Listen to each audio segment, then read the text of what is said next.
What's up, everybody? King Triple C here. You guys, welcome to this episode of Breaking Down the Fight, where I'm going to be breaking down UFC 261. Let's get straight to it. The co-main event, Valentina Shevchenko versus Jessica Andrade. I tell you what, Jessica Andrade had the style to beat Valentina Shevchenko. Why? Is because she's an inside fighter. Inside, throwing left hooks, throwing right hooks. We've seen it in the past, the fact that everybody has always given Valentina Shevchenko distance. But this is what I love about Valentina Shevchenko is we all thought it was going to be a gunfight, a gun versus a gun, but Valentina Shevchenko ended up pulling out their two little knives, throwing away her gun, and literally firing a way to defeat her. Double unders, taking her down. That's what makes her special, is the fact that she's able and willing to make somebody fight their B-side.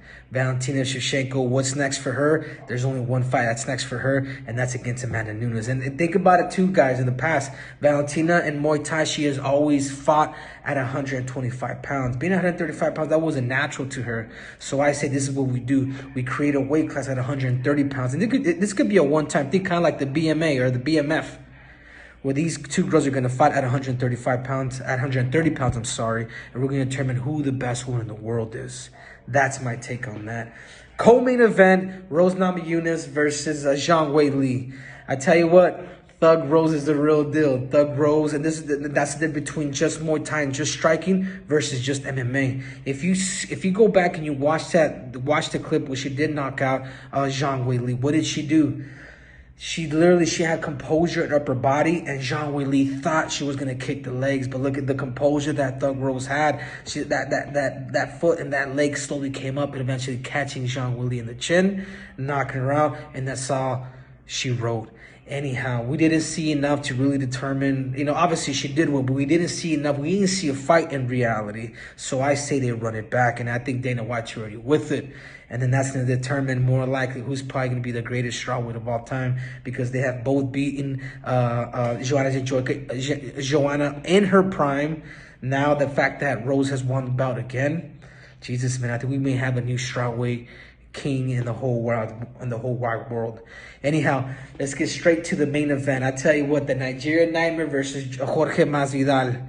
This was a fight that that's scary, because at times, you don't know what makes George Masvidal extremely dangerous is the fact that he does a bunch of blitz stuff, a lot of explosive movements. And if he catches you, and if he's gonna beat you, especially against a guy like the Nigerian Nightmare, he's gonna do between the first and second round.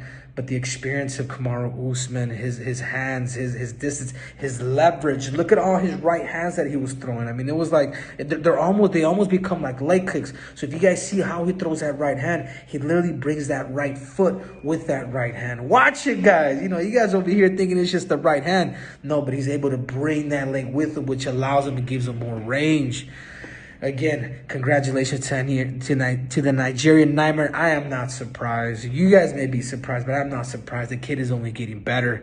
He's, I believe he's 33, 34 years old, and he's only going up for here. If I was in his position, I've told him this before, but I know he loves Israel, but you know what? To me, this is all about the goal. This is all about the dream. Go over there and challenge whomever has that belt, because at the end of the day, man, you want to leave that legacy behind. Whether you're my brother, my sister, my uncle, my cousin, maybe my mama, I may forgive you, but even then, I'm gonna go out there and I'm gonna make history. So if I was in his position, I've told him this already, go up, challenge for that second bout, because you've already lapped there. You beat Kobe Covington, you're gonna do it again. Or I would wait for Nate Diaz. I would actually say you actually skip that. I would actually say you skip Kobe Covington and wait for the fight. And how is it that Nate Diaz is gonna do against Leon Edwards? You already beat Leon. We already know that. That's not gonna change. But Nate Diaz, he's gonna beat him too. But that's a money fight. Anyhow, this is my take on UFC 261. Hope you guys like it. This is the best analyst on the planet. His name is Triple C. And if you guys don't like it, you guys can all do me a favor, and you guys can all bend the knee.